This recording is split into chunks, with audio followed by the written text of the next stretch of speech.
श्री शिवाय नमस्तुभ्यम। ओम नमः शिवाय। हर हर महादेव।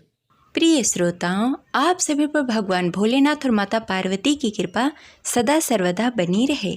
आज सुनेंगे सोमवार संपूर्ण व्रत कथा। तो प्रेम से बोलिए शिव जी माता पार्वती की जय, गौरी पुत्र गणेश की जय, जय शिव शंभु। कथा शुरू करने से पहले इस वीडियो को लाइक करके कमेंट बॉक्स में हर हर महादेव अवश्य लिखें। सोमवार व्रत की पौराणिक कथा के अनुसार एक बार की बात है, भगवान शिव माता पार्वती के साथ भ्रमण करते हुए मृत्युलोक में अमरावती नगरी में आ गए। वहाँ के राजा भगवान शिव के परम भक्त थे। राजा ने एक शिव जी का मंदिर बनवाया था। भगवान शिव माता पार्वती के साथ वहीं ठहर गए। एक दिन पार्वती जी ने शिव जी से बोला कि नाथ, आइए आज चौपड़ खेलते हैं। खेल प्रारंभ हुआ। उसी समय पुजारी पूजा करने को आ गए। पार्वती जी ने पूछा, पुजारी जी बताइए जीत किसकी होगी? पुजारी जी ने बिना सोचे समझे कहा कि भगवान भोलेनाथ ही जीतेंगे। किंतु अंत में जीत पार्वती जी की हुई। पार्वती जी ने मिथ्या भाषण के कारण पुजारी जी को कोढ़ी होने का श्राप दे दिया। पुजारी जी कोढ़ी हो गए। कुछ दिन बाद देवलोक की अप्सराएं पूजा करने के लिए आई और पुजारी जी को देखकर उन्होंने कोढ़ी होने का कारण पूछा। पुजारी जी ने सब बातें बता दी। अप्सराएं बोली, पुजारी जी आप 16 सोमवार का व्रत करो, महादेव जी आपका कष्ट दूर कर देंगे। पुजारी जी ने उत्सुकता से व्रत की विधि पूछी। अप्सराओं ने पुजारी जी को 16 सोमवार व्रत की विधि बताते हुए कहा कि हे पुजारी, सोमवार के दिन सूर्योदय से पहले उठकर स्नान आदि से निवृत्त होकर स्वच्छ वस्त्र धारण कर लेना। तत्पश्चात आधा सेर गेहूं के आटे का चूरमा बनाकर उसके 3 भाग कर लेना। फिर भगवान शिव जी की प्रतिमा के समक्ष घी का दीपक जलाकर गुड़ और नैवेद्य फूल, बेलपत्र, चंदन, अक्षत, जनेऊ का जोड़ा लेकर विधि विधान से प्रदोष काल में भगवान शिव की पूजा करना। पूजा के बाद गेहूं के आटे से बने हुए चूरमे की 3 भाग में से 1 भाग भगवान शिव को अर्पित करना और 1 भाग ग्रहण कर लेना और बाकी भाग प्रसाद के रूप में सब में वितरण कर देना। इस विधि से 16 सोमवार का व्रत संपन्न करने के बाद 17वें सोमवार को 5 सेर गेहूं के आटे का चूरमा बनाकर भोग लगाना। उसके बाद सब में बांट देना। फिर सर्व कुटुंबबंध प्रसाद ग्रहण कर लेंगे। ऐसा करने से शिव जी आपके सभी कष्ट दूर कर देंगे। यह कहकर अप्सराएं स्वर्गलोक को लौट गईं। पुजारी जी यथा विधि पूर्वक व्रत कर रोग मुक्त हो गए और पूजन करने लगे। कुछ दिनों के बाद शिव जी और पार्वती जी पुनः आए। पुजारी जी को कुशल देखकर पार्वती जी ने उनके रोग मुक्त होने का कारण पूछा। पुजारी जी ने सभी बातें बताईं। पुजारी जी के कथनानुसार पार्वती जी ने व्रत किया।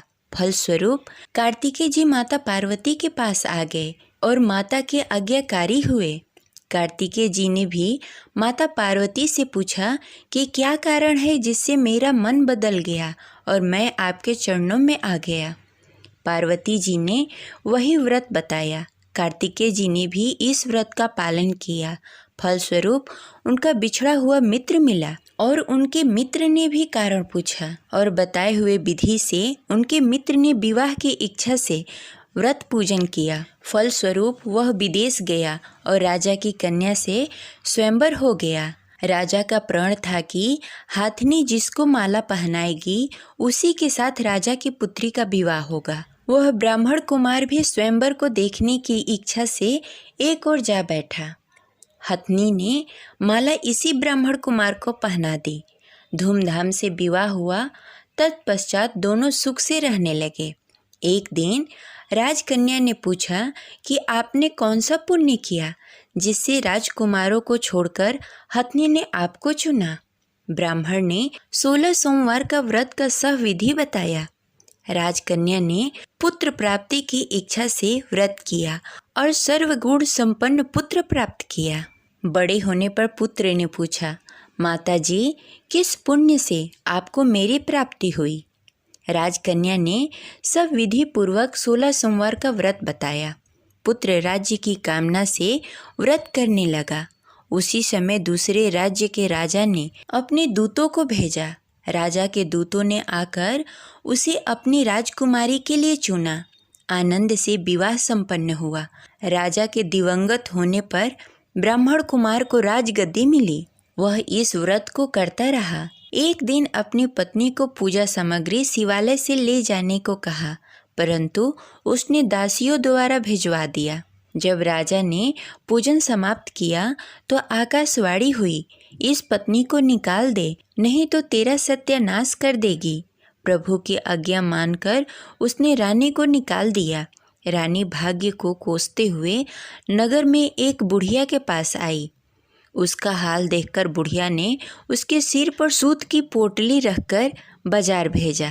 रास्ते में आंधी आई और पोटली उड़ गई। बुढ़िया ने उसे फटकार कर बाहर निकाल दिया। वहाँ से वह रानी तेली के यहाँ पहुँची और तेली का सारा बर्तन चटक गया। तेली ने भी उसे निकाल दिया। रानी पानी पीने नदी पर पहुँची और नदी सूख गई।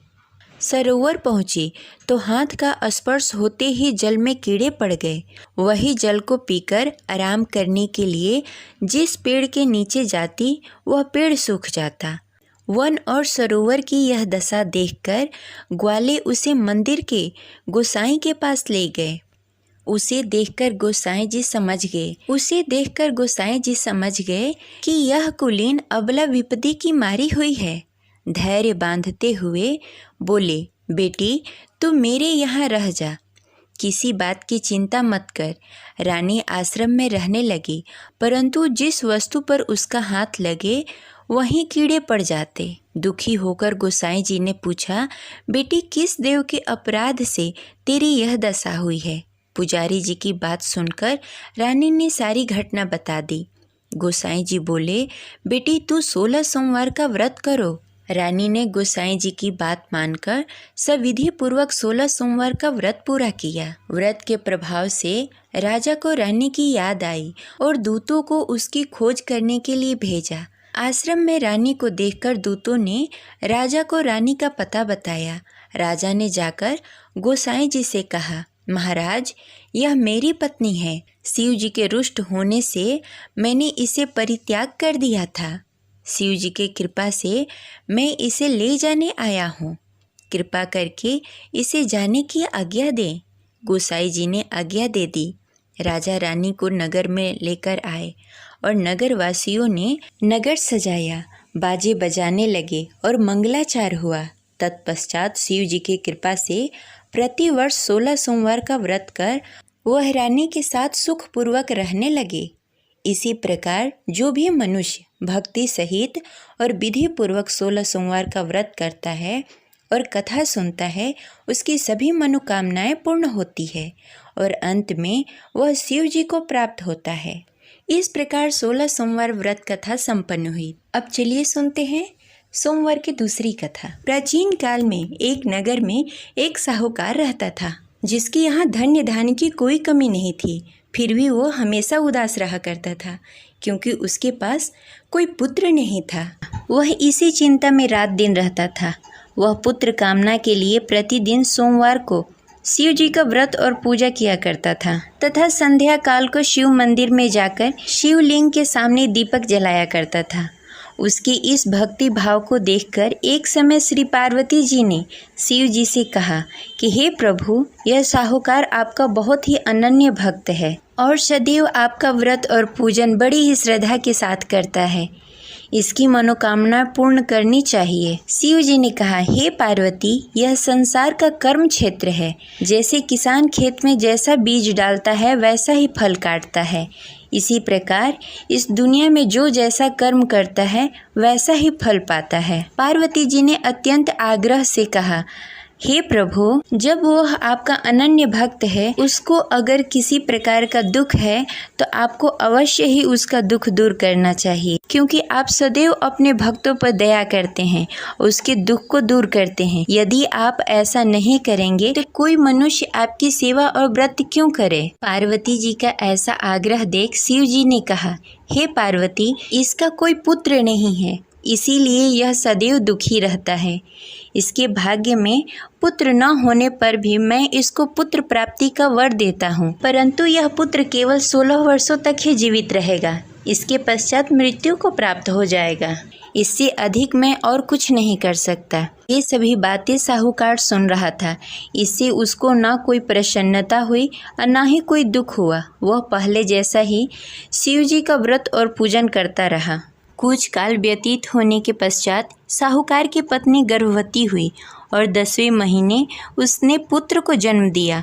साहूकार के घर में बहुत ही खुशी मनाई गई, परंतु साहूकार उसके 16 साल की आयु जानकर कुछ अधिक प्रसन्न नहीं हुआ। यह बातें उसके घर वालों को मालूम नहीं था। विद्वान पंडितों ने उसका पुत्र का नाम अमर रखा। जब अमर 12 वर्ष का हुआ तो उसे शिक्षा प्राप्त करने के लिए काशी भेजने का निश्चय हुआ। व्यापारी ने अमर के मामा को बुलाया और कहा कि अमर को शिक्षा प्राप्त करने के लिए काशी छोड़ आओ।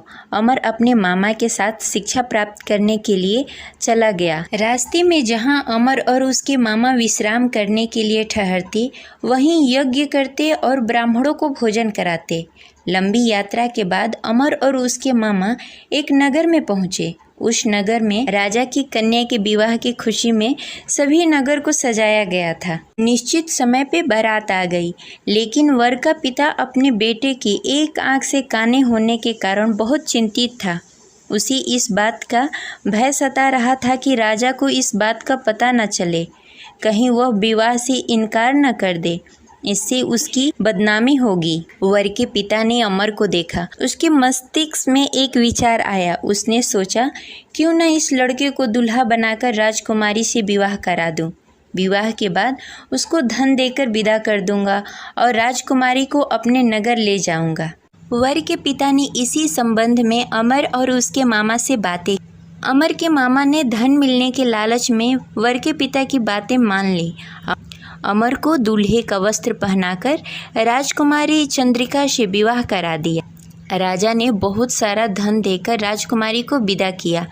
अमर जब लौट रहा था तो सच नहीं छिपा सका और उसने राजकुमारी की ओढ़नी पर लिख दिया, राजकुमारी चंद्रिका, आपका विवाह मेरे साथ हुआ है। मैं काशी शिक्षा प्राप्त करने के लिए जा रहा हूँ। अब तुम्हें जिस नवयुवक की पत्नी बनना पड़ेगा वह काना है।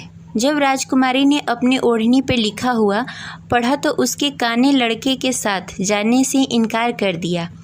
राजा ने सब बातें जानकर राजकुमारी को महल में रख लिया और उधर अमर अपने मामा के साथ काशी पहुँच गया। अमर ने गुरुकुल में पढ़ना शुरू कर दिया। जब अमर की आयु 16 वर्ष पूरी हो गई, उसने एक यज्ञ किया। यज्ञ की समाप्ति पर ब्राह्मणों को भोजन कराया और सभी को अन्न और वस्त्र दान किए। रात्रि को अमर अपने शयन कक्ष में सोने के लिए चला गया। शिव जी के वरदान के अनुसार शयन अवस्था में अमर के प्राण पखेरु उड़ गए। सूर्योदय पर मामा अमर को मृत देखकर रोने लगे। आसपास के लोग भी एकत्र होकर दुख प्रकट करने लगे। मामा के रोने विलापने का स्वर समीप से गुजरते हुए भगवान शिव और माता पार्वती ने सुन लिया। पार्वती जी ने शिव जी से कहा, मुझे इसके रोने का स्वर सहन नहीं हो रहा है। आप इस व्यक्ति के कष्ट अवश्य दूर करें। भगवान शिव जी ने पार्वती जी के साथ अदृश्य रूप में समीप जाकर अमर को देखा तो पार्वती जी से बोला, हे पार्वती, यह तो वही व्यापारी का पुत्र है। मैंने इसे 16 वर्ष तक की आयु का वरदान दिया था। इसकी आयु पूरी हो गई है। पार्वती जी ने फिर भगवान शिव जी से निवेदन किया, हे प्रभु, आप इस लड़के को जीवित करें, नहीं तो इसके माता पिता पुत्र की मृत्यु के कारण रो रो कर अपने प्राण त्याग देंगे। इसके पिता तो आपके परम भक्त हैं, जो वर्षों से सोमवार का व्रत करते हुए भोग लगा रहा है। पार्वती जी के आग्रह करने पर भगवान शिव ने उस लड़के को जीवित होने का वरदान दिया और कुछ ही पल में वह जीवित होकर उठ गया। शिक्षा प्राप्त करने के बाद अमर अपने मामा के साथ अपने नगर की ओर चल दिया। दोनों चलते चलते उसी नगर पहुँचे जहाँ अमर का विवाह हुआ था। उस नगर में भी अमर ने यज्ञ का आयोजन किया। समीप से गुजरते हुए नगर के राजा ने यज्ञ का आयोजन देखा। राजा ने अमर को तुरंत पहचान लिया। यज्ञ समाप्त होने पर राजा ने अमर और उसके मामा को महल में लेकर गए और कुछ दिनों तक उन्हें महल में ही रखा। उसके पश्चात बहुत सारा धन वस्त्र देकर राजकुमारी के साथ विदा किया। रास्ते में सुरक्षा के लिए राजा ने बहुत सारे सैनिकों को भी साथ में भेजा। मामा ने नगर में पहुंचते ही एक दूत को घर पर भेजकर अपने आगमन की सूचना भेज दी। अपने बेटे अमर के जीवित वापस लौटने की सूचना से व्यापारी बहुत प्रसन्न हुआ। व्यापारी ने अपने पत्नी के साथ स्वयं को एक कमरे में बंद कर रखा था। भूखे प्यासे रहकर व्यापारी और उसकी पत्नी बेटे की प्रतीक्षा कर रहे थे। उन्होंने प्रतिज्ञा कर रखी थी कि यदि उन्हें अपना बेटा मृत्यु के मुंह से वापस लौटकर नहीं आया तो वो अपने प्राण त्याग देंगे। व्यापारी अपनी पत्नी और मित्रों के साथ नगर के द्वार पर चला गया। उसने अपने बेटे का विवाह का समाचार सुनकर पुत्रवधू राजकुमारी चंद्रिका को देखकर उसकी खुशी का ठिकाना न रहा। उसी रात भगवान शिव ने व्यापारी को स्वप्न में आकर कहा, हे श्रेष्ठ, मैं तेरे सोमवार के व्रत करने और कथा सुनने से बहुत प्रसन्न हूँ। इसी वजह से मैंने तुम्हारे पुत्र की लंबी आयु कर दी है। व्यापारी बहुत प्रसन्न हुआ। सोमवार का व्रत करने से व्यापारी के घर में खुशियाँ लौट आई। शास्त्रों में लिखा है कि जो भी स्त्री या पुरुष सोमवार का विधि विधान से व्रत करते हैं और कथा सुनते हैं, उनकी सभी इच्छाएं पूरी होती है। आशा करते हैं यह कथा आपको अच्छी लगी होगी। तो इस वीडियो को लाइक करें और ज़्यादा से ज़्यादा लोगों को शेयर करें। अगर आप इस चैनल पर नए हैं तो इसे सब्सक्राइब कर लें और बेल आइकन को भी प्रेस कर लें। मिलते हैं अगली वीडियो में, तब तक के लिए हर हर महादेव।